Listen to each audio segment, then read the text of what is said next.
नमस्कार, मैं प्रियंका। आप देख रहे हैं 4 PM। क्या एक गैर संवैधानिक बिल को बहुमत के दम पर सदन से पारित करवाकर मोदी सरकार ने अपने ही पैरों पर कुल्हाड़ी मार ली है? ये सवाल इसलिए क्योंकि जिस बिल को दोनों सदनों से पारित करवाकर राष्ट्रपति के हस्ताक्षर के साथ ही कानून बना दिया गया है, वो ही कानून सीधे सीधे संविधान के खिलाफ है, संविधान की नियमों का उल्लंघन करता है। तो क्या ये गैर संवैधानिक बिल इलेक्टोरल बॉन्ड की तरह सुप्रीम कोर्ट से तत्काल प्रभाव से कैंसिल कर दिया जाएगा? क्योंकि सीजेआई खन्ना ने जैसे एक्शन लिया है, ऐसे में होने को कुछ भी हो सकता है। आपको बता दें, अब तक सुप्रीम कोर्ट में वक्फ के खिलाफ कुल मिलाकर 15 से ज्यादा याचिकाओं को दाखिल किया जा चुका है। पहले तो सीजेआई खन्ना ने कहा कि सही समय आने पर सुनवाई होगी, लेकिन अब आनन फानन में 16 अप्रैल की तारीख को मुकर्रर कर दिया गया है। तो सुनवाई से पहले आखिर क्यों सीजेआई संजीव खन्ना भड़के हैं और मोदी सरकार को नोटिस थमाया है, और कैसे Bharatiya Janata party supreme court में गिड़गिड़ाने को मजबूर हो गई है, आपको एक एक करके बताएंगे, बयान भी सुनाएंगे। लेकिन खबर में सबसे पहले बिल को लेकर कहां पर पेच फंस गया है, फटाफट से बता देते हैं। तो जैसा कि आप जानते हैं कि अगर इस बिल की बात की जाए तो ये संविधान के सबसे बड़े अधिकार का ही उल्लंघन करता है। संविधान में सबसे बड़ा अधिकार दिया गया है कानून के सामने समानता का अधिकार, जिसे राइट टू इक्वालिटी भी कहा जाता है। मतलब साफ है कि अनुच्छेद 14 ये अधिकार देता है कि किसी भी कानून के जरिए समानता के अधिकार को खत्म नहीं किया जा सकता है। लेकिन वक्फ कानून संविधान के सबसे बड़े अधिकार को ही वॉयलेट करता है, क्योंकि इस कानून के जरिए मुस्लिमों को टारगेट किया जा रहा है, वो भी डायरेक्ट टारगेट किया जा रहा है। धर्म के आधार पर भेदभाव किया जा रहा है, धार्मिक स्वतंत्रता को भी खत्म किया जा रहा है, और धार्मिक मामलों का तो प्रबंधन तक किया जा रहा है। इतना ही नहीं, इस कानून में सबसे बड़ी बात तो यह है कि संपत्ति के अधिकार तक को समाप्त कर दिया गया है। कानून कहता है कि कोई भी हिंदू वक्फ को किसी तरह की कोई संपत्ति दान नहीं कर सकता है। वक्फ कानून में कहा गया है कि अगर ऐसा किया जाता है तो वो संपत्ति सरकारी कब्जे में आ जाएगी। अब किसी की संपत्ति है, वो बांट दे, बेच दे या फिर कि दान कर दे, ये उसका अधिकार है। लेकिन वक्फ कानून कहता है कि ये आपका अधिकार नहीं, आपको वक्फ कानून के हिसाब से ही चलना होगा।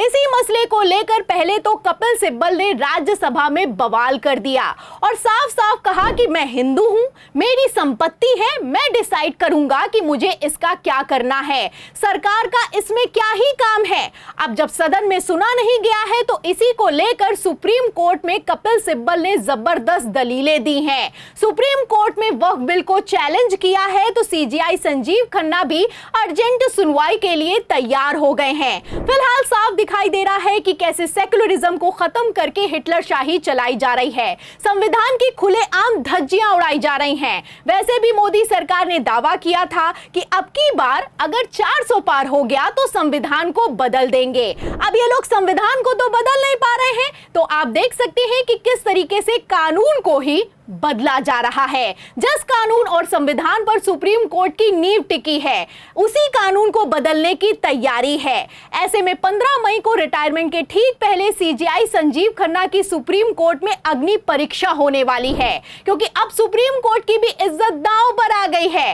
वैसे सीजेआई खन्ना जैसे तेवर दिखा रहे हैं और अर्जेंट सुनवाई के लिए तैयार हो गए हैं, ऐसे में इतना तो साफ है कि सुप्रीम कोर्ट में बड़ा एक्शन होने की तैयारी है। आपको बता दें कि इसी तरह से पहले भी सीजेआई खन्ना ने मोदी सरकार को तगड़ा झटका दिया था।